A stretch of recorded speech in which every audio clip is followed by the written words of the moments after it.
अभी तक हमने कोई भी प्रोडक्ट ऐड नहीं की, कोई कैटेगरी ऐड नहीं की। सो लेट्स से मैं यहाँ पे आके अब क्रिएट की फंक्शनैलिटी इंप्लीमेंट करता हूँ। मैं यहाँ पे एक क्रिएट का बटन ऐड करता हूँ कि जब भी यूजर क्रिएट पे क्लिक करे तो मुझे किस पेज पे रीडायरेक्ट कर दे, क्रिएट कैटेगरी पे। सो उस पेज पे जाके हम एक कैटेगरी ऐड कर लेंगे और फिर इस पेज को डिस्प्ले करवा देंगे। लेट्स से मैं वापस आ जाता हूँ यहाँ से। अब हमारी क्या रिक्वायरमेंट है, एक हमने एक्शन क्रिएट कर लिया, किसके लिए, जो हमारी लिस्ट को डिस्प्ले करवा रही है। अब हम एक और एक्शन क्रिएट करेंगे, किस पर्पस के लिए, जिसमें हम क्रिएट फॉर्म डिस्प्ले करवाएंगे। इसके बाद जब हम एडिट की फंक्शनैलिटी इंप्लीमेंट करेंगे तो हम एडिट फॉर्म के लिए एक एडिट एक्शन क्रिएट कर लेंगे, जिसके साथ हम एडिट व्यू को अटैच कर देंगे। इट मीन्स हमारी जितनी भी फंक्शनैलिटीज होंगी, हर एक फंक्शन के लिए हम एक एक्शन क्रिएट करते जाएंगे और उस एक्शन के साथ हम इसका व्यू अटैच कर देंगे। तो मैं यहां से आके अब ऐड कर लेता हूं। लेट्स से इसे मिनिमाइज करता हूं, पब्लिक आई एक्शन रिजल्ट, और अब मुझे क्रिएट का फॉर्म चाहिए। सो मैं यहां से आके क्रिएट का फॉर्म ऐड कर लेता हूं। और जब भी हम आई एक्शन रिजल्ट रिटर्न टाइप को यूज करेंगे, सो हमें किस तरह का ऑब्जेक्ट रिटर्न करना पड़ेगा, किस टाइप का, व्यू टाइप का। इसी तरह जब हम एडिट का फॉर्म क्रिएट करेंगे, सो मैं एक एडिट का एक्शन क्रिएट कर लूंगा, जिसके साथ मैं एडिट का फॉर्म या एडिट का व्यू अटैच कर लूंगा, रिटर्न व्यू। इसी तरह जब हम डिलीट की वर्किंग पे जाएंगे या कोई डिटेल डिस्प्ले करवाना चाहते हो, तब हम यहां से जाके डिटेल और डिटेल के साथ डिटेल का फॉर्म या डिटेल का व्यू अटैच कर देंगे। तो जब भी यूजर इस एक्शन को कॉल करेगा तो इसके साथ जोन सा भी व्यू अटैच होगा, वो व्यू डिस्प्ले हो जाएगा। इसी तरह जब यूजर क्रिएट इस एक्शन को कॉल करेगा तो इसके साथ हमने जोन सा भी व्यू अटैच किया होगा, वो व्यू यहां से रिटर्न हो जाएगा या यहां से डिस्प्ले हो जाएगा। जिस तरह यूजर इंडेक्स को जब भी कॉल करता है तो इंडेक्स के साथ कौन सा व्यू अटैच है, लिस्ट का, सो मेरे पास लिस्ट डिस्प्ले हो जाती है। अब क्रिएट के लिए मैं यहाँ इस पे राइट क्लिक करता हूं, एक व्यू अटैच कर लेता हूं, ऐड व्यू, रेजर व्यू, और इसके बाद यहां से आके रेजर व्यू के ऑप्शन। अब इन सभी ऑप्शन को थोड़ा सा एक्सप्लोर कर लेते हैं कि हमारे पास कौन कौन से ऑप्शंस हैं। फर्स्ट मेरे पास बटन या टेक्स्ट बॉक्स आ रहा है व्यू नेम का। व्यू नेम हम बात कर चुके हैं, जोन सा भी हमारे एक्शन का नेम हो, हम सेम नेम का व्यू क्रिएट करते हैं। सेकंड हमारे पास ऑप्शन है टेम्पलेट। अब टेम्पलेट को अगर मैं एक्सपेंड करता हूं तो हमारे पास काफी सारे टेम्पलेट्स आ रहे हैं। इन टेम्पलेट्स का क्या पर्पज है, जिस तरह हमने यहाँ पे, मैं इसे कैंसिल कर देता हूं, इंडेक्स के अंदर ये सारे का सारा कोड खुद से क्रिएट किया, लिस्ट का कोड। इसी तरह अगर हम फॉर्म क्रिएट करना चाहते हैं तो हमें फॉर्म का सारा कोड खुद क्रिएट करना पड़ेगा। हम कोई भी फंक्शनैलिटी एडिट का फॉर्म क्रिएट करना चाहें, डिटेल डिस्प्ले करवाना चाहें, तो हमें उसका कोड खुद से लिखना पड़ेगा। जबकि एंट्री फ्रेमवर्क हमें दूसरा ऑप्शन भी देता है कि हम खुद से लिखने की बजाय अगर टेम्पलेट चूज करें तो बैकएंड पे ऑटोमेटिकली इसका का सारा कोड ऐड हो जाएगा। मैं ऐड पे क्लिक करता हूं, हमारे पास कौन कौन से टेम्पलेट हैं। अगर मैं क्रिएट का टेम्पलेट चूज करूंगा तो क्रिएट के फॉर्म का सारा कोड मेरे पास डिस्प्ले हो जाएगा, मेरे पास ऑटोमेटिकली ऐड हो जाएगा। मैंने सिर्फ अपनी बैकएंड की लॉजिक इंप्लीमेंट करनी होगी। अगर मैं एडिट के फॉर्म पे वर्किंग कर रहा हूं तो मैं एडिट को यूज कर लूंगा। मुझे लिस्ट डिस्प्ले करवानी है तो मैं लिस्ट का टेम्पलेट सेलेक्ट कर लूंगा। लेट से अभी क्रिएट के टेम्पलेट को चेक करते हैं कि क्रिएट में किस तरह से कोड डिस्प्ले होता है, फिर उसे थोड़ा अंडरस्टैंड करते हैं और उस पर अपनी लॉजिक को इंप्लीमेंट करते हैं। अब मैंने टेम्पलेट चूज कर लिया। नेक्स्ट मेरे पास मॉडल क्या कह रहा है कि यहां से मैंने किस मॉडल पे, किस क्लास पे इस टेम्पलेट को ऐड करना है, टेम्पलेट को क्रिएट करना है। हमारी जोन से भी क्लास होगी, हम उस क्लास को चूज कर लेंगे। हम कैटेगरी पे वर्किंग कर रहे हैं, कैटेगरी को चूज कर ले। हम प्रोडक्ट पे वर्किंग कर रहे हैं तो हम प्रोडक्ट को सिलेक्ट कर लेंगे। अभी हम कैटेगरी क्लास का व्यू क्रिएट करना चाहते हैं तो मैंने यहां से कैटेगरी सिलेक्ट कर लिया। इसके बाद नेक्स्ट ऑप्शन क्या है, डीबी कॉन्टेक्स्ट, तो मैं यहां से डीबी कॉन्टेक्स्ट को सिलेक्ट कर लेता हूं और मेरे पास पहले से ही लेआउट पेज सिलेक्ट है तो मैं यहां से ऐड पे क्लिक कर देता हूं। तो अब ये सारे का सारा क्रिएट का फॉर्म जो हमने खुद से क्रिएट करना था, स्कैप फोल्डिंग के थ्रू सारा कोड ऑटोमेटिकली ऐड हो जाएगा। हमारा करने वाला काम सिर्फ लॉजिक्स का रह जाएगा जो हम इंप्लीमेंट कर लेंगे। ओके, इसने सबसे पहले हम इसे स्टार्ट से थोड़ा सा अंडरस्टैंड कर लेते हैं कि कोड कैसे ऐड किया, किन किन पॉइंट्स को ऐड किया है। फर्स्ट ऑफ ऑल इस व्यू के साथ एक मॉडल ऐड कर दिया है। मॉडल किस पर्पस के लिए ऐड किया है, किस तरह से ऐड किया है, इसका क्या पर्पस है, अभी इसे भी देख लेते हैं। नेक्स्ट अगर मैं जाऊं तो ये लेआउट पेज का कोड है। इसके बाद नीचे H1 H4, मेरा नहीं ख्याल कि मुझे इन्हें समझाने की जरूरत है। अब रो में आ जाते हैं कि रो के अंदर यहाँ पे एक कॉलम ऐड किया और कॉलम के अंदर एक फॉर्म टैग ऐड किया है। फॉर्म टैग को अगर मैं एक्सपेंड करता हूं तो फॉर्म टैग के अंदर हमारे पास कितनी फील्ड्स ऐड की हैं। मेरे पास एक वैलिडेशन समरी की फील्ड है। अभी हम क्योंकि वैलिडेशन को डिस्कस नहीं कर रहे तो मैं इसे यहां से रिमूव कर देता हूं, इससे हमारे कोड पे कोई भी इफेक्ट नहीं होगा। इसके बाद नेक्स्ट एक फॉर्म ग्रुप टैग को यूज किया है। देन एक लेबल क्रिएट किया है, किस नेम से, नेम का। और इसके बाद इनपुट ASP4, मैं यहां से इस वैलिडेशन को भी रिमूव कर देता हूं। और इसके बाद नीचे एक सबमिट का बटन क्रिएट किया है। अब इसके अंदर आके हमने कुछ पॉइंट्स समझने हैं कि ASP4 का क्या पर्पस है, किस पर्पस के लिए यूज हुआ है, और ASP एक्शन का क्या पर्पस है। यह हमें पता है कि जितने भी एट्रीब्यूट्स हम इस तरह से ASP4 से ऐड करेंगे ये सब हमारे क्या कहलाएंगे या किस वजह से ऐड हो रहे हैं, क्योंकि हमने यहाँ पे टैग हेल्पर्स को यूज किया है और इन्हें हम टैग हेल्पर्स का नाम देते हैं। मैं चाहता हूं कि जब भी यूजर सबमिट पे क्लिक करे तो मेरा ये सारे का सारा फॉर्म किस एक्शन पे सबमिट हो जाए, जो एक्शन हम यहाँ पे डिफाइन करेंगे। हम यहाँ पे क्रिएट पे ये सारे का सारा फॉर्म सबमिट करवाना चाहें, एडिट पे सबमिट करवाना चाहें, सेव के किसी एक्शन पे सबमिट करवाना चाहें, तो हम यहां से वो एक्शन का नेम डिफाइन कर देंगे। मैं चाहता हूं कि यूजर क्रिएट पे ही सबमिट करवाए। इसके बाद फर्दर ASP4 में इन दोनों फील्ड्स को फिल वक्त के लिए यहां से रिमूव कर देता हूं। यहां से लेबल, और लेबल का हम नेम रख लेते हैं, let's say name, category name. और इसके बाद input type equal to text, type equal to text. और इसके बाद हमें पता है कि हम जितनी भी फील्ड्स क्रिएट करें, हर फील्ड के अंदर हम दो एट्रीब्यूट्स को लाजमी ऐड करते हैं, एक नेम को और एक आईडी को।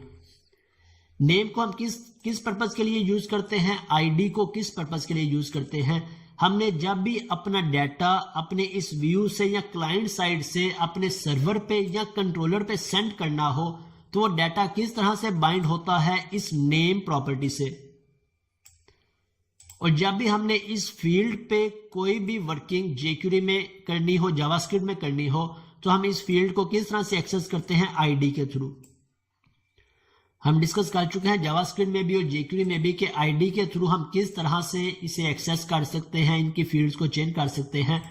सो ये दोनों एट्रीब्यूट्स हमारे लिए बहुत जरूरी होते हैं हर एक फील्ड में ऐड करना। अगर हम मैनुअली इन दोनों को ऐड करना चाहते हैं हम मैनुअली ऐड कर लें, या फिर हम यहाँ पे ASP4 को यूज कर लें, जो क्या करेगा, रन टाइम पे इन दोनों एट्रीब्यूट्स को ऐड कर देगा। लेट्स से मैं यहाँ पे लिख लेता हूँ नेम।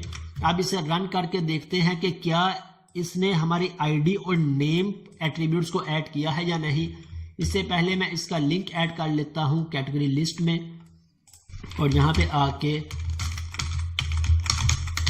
मैं कर लेता हूं लेट्स से क्रिएट और यहां से ASP कंट्रोलर, और कंट्रोलर कौन सा है मेरा, कैटेगरी कंट्रोलर। और इसके बाद ASP एक्शन, एक्शन कौन सा है मेरा, क्रिएट का एक्शन। और इसके साथ मैं बूटस्ट्रैप की क्लास ऐड कर लेता हूं let's say BTN primary. Okay, अब इसे रन करके देखते हैं। मैं यहां से आ जाता हूं कैटेगरी में, और कैटेगरी के मैं इस ब्रेक पॉइंट को रिमूव कर देता हूं कैटेगरी कंट्रोलर के अंदर। ओके, मेरे पास क्रिएट का बटन आ गया। मैं इस बटन पे क्लिक करता हूं, मेरे पास ये फॉर्म आ गया नेम का। अब नेम की इस फील्ड पे राइट क्लिक करके चेक करते हैं इंस्पेक्ट में कि क्या इसने आईडी और नेम दोनों को ऐड किया है या नहीं। मैं इसे थोड़ा सा एक्सपेंड कर लेता हूं इस तरफ, तो यहां से हम देख सकते हैं ये मेरी नेम की फील्ड है और इसने इन दोनों एट्रीब्यूट्स को रन टाइम पे ऐड कर दिया। क्यों? क्योंकि ये दोनों एट्रीब्यूट्स हर एक फील्ड के लिए जरूरी हैं।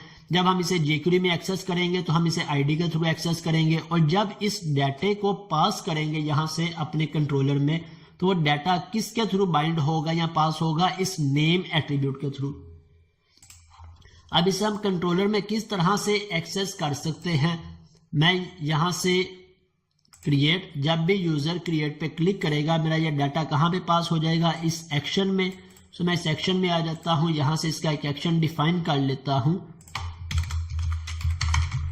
पब्लिक आई एक्शन। सेम नेम का एक्शन हम डिफाइन कर लें क्रिएट, लेकिन इसके पैरामीटर डिफरेंट होने चाहिए। क्यों डिफरेंट होने चाहिए? क्योंकि सेम नेम का फंक्शन एक्सेप्टेबल नहीं होगा, इसमें कोई ना कोई चेंजेस हमें करनी पड़ेगी। सो मैं यहां से आके इसके अंदर किस टाइप का पैरामीटर मेरे पास आ रहा है, स्ट्रिंग। जोन सा भी नेम यहाँ पे हम रखेंगे, इसका वो नेम, सेम नेम को हमने यहाँ पे यूज करना है, तभी हमारा पैरामीटर बाइंड होगा। मीन्स जब भी यूजर सबमिट पे क्लिक करेगा, ASP फॉर इसके दो एट्रीब्यूट्स जनरेट करवा देगा, आईडी और नेम का, और नेम में जो भी पैरामीटर हमने यूज किया होगा सिर्फ उसी पैरामीटर को यूज करते हुए हम यहाँ पे अपने कंट्रोलर में उसे एक्सेस कर सकते हैं। अगर हमने इसके लिए स्मॉल एन यूज किया है तो हम यहाँ पे आकर स्मॉल एन को लिखेंगे। अगर हमने उसके लिए माई नेम यूज किया है तो यहाँ पे आके भी हम माई नेम को लिखेंगे, तभी मेरा पैरामीटर यहाँ पे एक्सेस होगा। अब एक और पॉइंट हम यहाँ पे डिस्कस कर लेते हैं। मेरे पास क्रिएट के दो एक्शंस हैं, एक क्रिएट विदाउट पैरामीटर, एक क्रिएट विद पैरामीटर। इस कॉन्सेप्ट को हम क्या नेम देते हैं ओप की लैंग्वेज में? इसे हम ओवरलोडिंग का नाम देते हैं। Function with same name with different parameters is called overloading. और ओवरलोडिंग का कॉन्सेप्ट किस कॉन्सेप्ट को डिफाइन करता है? पॉलीमॉर्फिज्म को। Polymorphism means one function with many shapes. So same function है, मैनी शेप्स, हमने इसकी दो शेप्स क्रिएट की, वन शेप विदाउट पैरामीटर और second shape with one parameter. और जब यूजर इस क्रिएट को कॉल करेगा तो ये फंक्शन क्या रिटर्न करेगा? ये इस व्यू को रिटर्न कर देगा जो सा इसका फॉर्म होगा। और जब यहां से सबमिट करवाएगा तो इस वक्त मेरा कौन सा एक्शन कॉल होगा? क्रिएट का, सेम ये क्रिएट का एक्शन। सो इन दोनों को डिफरेंशिएट करने के लिए हम इन दोनों पे HTTP मेथड्स को यूज कर लेते हैं। ये मेरा HTTP गेट का होगा कि ये क्या रिटर्न करेगा, गेट का एक्शन है, और ये एक्शन किस पर्पस के लिए यूज होगा? डाटा पोस्ट करने के लिए।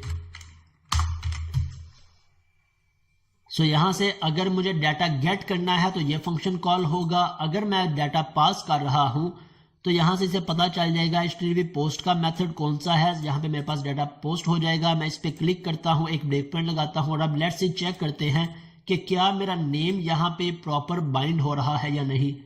अगर तो बाइंड हो रहा है तब हम इसे डेटाबेस में ऐड करवा लेंगे। अगर बाइंड नहीं हो रहा तो फिर हम इसकी डिज़ाइन देखेंगे और इसे सॉल्व करके फर्दर कंटिन्यू करते हैं। लेट्स इसे रन करते हैं। यहाँ से मैं यहाँ से कैटेगरी पे क्लिक करता हूँ, मेरे पास कैटेगरी की लिस्ट डिस्प्ले हो जाएगी। देन मैं करता हूँ क्रिएट पे क्लिक। अब लेट्स से मैं कोई कैटेगरी क्रिएट करता हूँ फ्रूट्स, और क्रिएट पे क्लिक किया मैंने, मेरा ब्रेक पॉइंट हिट हो गया, और यहां से नेम के अंदर मेरे पास क्या पैरामीटर आ गया? फ्रूट्स। और फ्रूट्स को हम डेटाबेस के अंदर इंसर्ट करवा सकते हैं आसानी के साथ, राइट। इंसर्ट करवाने के लिए हम क्या कोड यूज करेंगे? कॉन्टेक्स्ट डॉट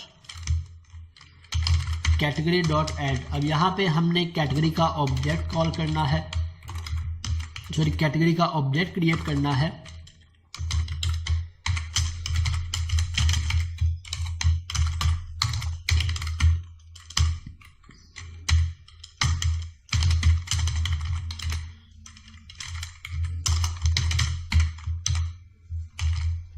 इसे हम लेट्स से स्मॉल एन का नेम दे दें या इसी तरह से रहने दें, ओके।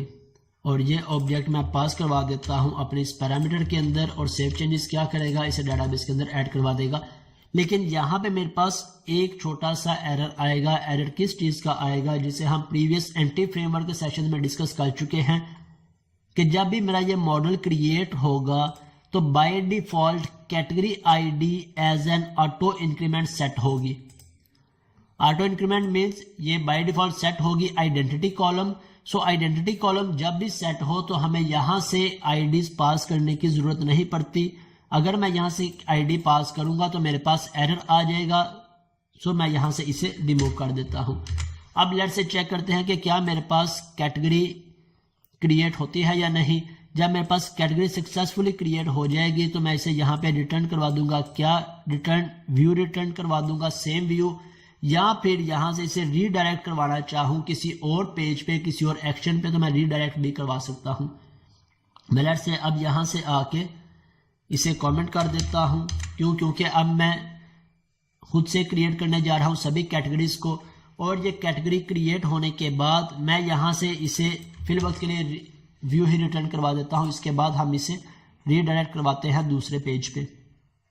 क्रिएट कैटेगरी मैं यहाँ से ऐड कर लेता हूँ, लेट्स से फ्रूट्स, और क्रिएट पे क्लिक किया, मेरा ब्रेक पॉइंट हिट हो गया, नेम के अंदर मेरे पास फ्रूट्स आ गया, F10 की प्रेस की, नेक्स्ट, और अब मेरे पास अगर ये कमांड हमारी सक्सेसफुली एग्जीक्यूट हो गई है तो यहाँ से मेरा कर्सर नेक्स्ट लाइन पे चला जाएगा। अगर कोई एरर आएगा तो इसी लाइन पे हमारे पास एरर डिस्प्ले हो जाएगा। मेरे पास डेटाबेस के अंदर रिकॉर्ड इंसर्ट हो गया, मैं यहाँ से कंटिन्यू कर देता हूँ, तो मेरे पास मेरा सेम व्यू रिटर्न हो गया। किस तरह सेम व्यू? क्योंकि हम यहाँ पे रिटर्न किया करवा रहे हैं व्यू, सो इस एक्शन के साथ जो सा भी व्यू अटैच है वो व्यू रिटर्न हो जाएगा। इस पर राइट क्लिक करते हैं, गो टू व्यू, सो ये फॉर्म का व्यू रिटर्न हो गया। अगर हमने रिकॉर्ड सेव करवाने के बाद उसी पेज पे रहना है तब हम यहाँ से सेम व्यू रिटर्न करवा देंगे, लेकिन अगर हम चाहते हैं कि मेरा पेज रीडायरेक्ट हो जाए कहाँ पे, लिस्ट वाले पेज पे, तो हम यहाँ से इसे इस एक्शन पे रीडायरेक्ट करवा देंगे। किस तरह से? मैं इसे यहाँ से चेंज कर लेता हूँ, रिटर्न व्यू की बजाय रीडायरेक्ट टू एक्शन। सो किस एक्शन पे? अब एक्शन के अंदर हम कौन कौन से पैरामीटर्स पास कर सकते हैं, मैं कोमा प्रेस करूंगा, इसके सारे ओवरलोडेड फंक्शंस आ जाएंगे। 7 ओवरलोडेड फंक्शन है। फर्स्ट पे मैं यहाँ पे कुछ भी पास ना करूं। सेकंड, हम यहाँ पे एक्शन नेम पास करवा दें स्ट्रिंग में। स्ट्रिंग होगी तो इट मीन्स हमें डबल कोट्स में पास करना पड़ेगा अपना एक्शन नेम, जिस भी एक्शन पे हम इसे रीडायरेक्ट करवाना चाहते हैं। सो मैं यहाँ से इस एक्शन का नेम चूज कर लेता हूँ और यहाँ पे एक्शन नेम लिख दिया। अब लेट से चेक करते हैं कि रिकॉर्ड क्रिएट होने के बाद मेरा ये रीडायरेक्ट होता है इंडेक्स पे या नहीं। मैं यहाँ से आके इस पे भी ब्रेक पॉइंट लगाता हूँ और इंडेक्स पे भी ब्रेक पॉइंट लगा लेता हूँ। ओके, कैटेगरी, तो अब मेरा ब्रेक पॉइंट हिट हो गया, मैं यहाँ से कंटिन्यू कर देता हूँ। अब मैं यहाँ से आके एक नई कैटेगरी ऐड करता हूँ, let's say food. Enter press किया, मेरा डाटा चला गया। अब यहाँ से F10 की प्रेस की, नेक्स्ट, और यहाँ से मेरा रिकॉर्ड इंसर्ट हो गया। मैं F5 की प्रेस करूंगा तो इसके बाद जो भी नेक्स्ट ब्रेक पॉइंट होगा मेरा वो ब्रेक पॉइंट हिट हो जाएगा, अदरवाइज मेरी एप्लीकेशन कंटिन्यू हो जाएगी। मैं F की प्रेस कर लूँ या इस कंटिन्यू पे क्लिक कर लूँ। अब next break point, it means मेरा रीडायरेक्ट कहाँ पे हो गया है, इंडेक्स पे। अब यहाँ से मैं नेक्स्ट कर लूँ या कंटिन्यू पे क्लिक कर दूँ, मैं कंटिन्यू कर देता हूँ, तो ये दोनों रिकॉर्ड्स अब मेरे डेटाबेस में से आ रहे हैं।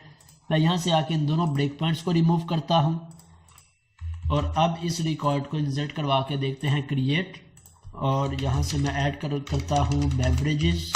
एंटर किया, मेरे पास रिकॉर्ड इंसर्ट हुआ और साथ ही रीडायरेक्ट कहाँ पे हो गया, मेरा रीडायरेक्ट हो गया कैटेगरी पेज पे, लिस्ट पेज पे। सो आसानी के साथ हम क्रिएट की फंक्शनैलिटी को इम्प्लीमेंट कर सकते हैं।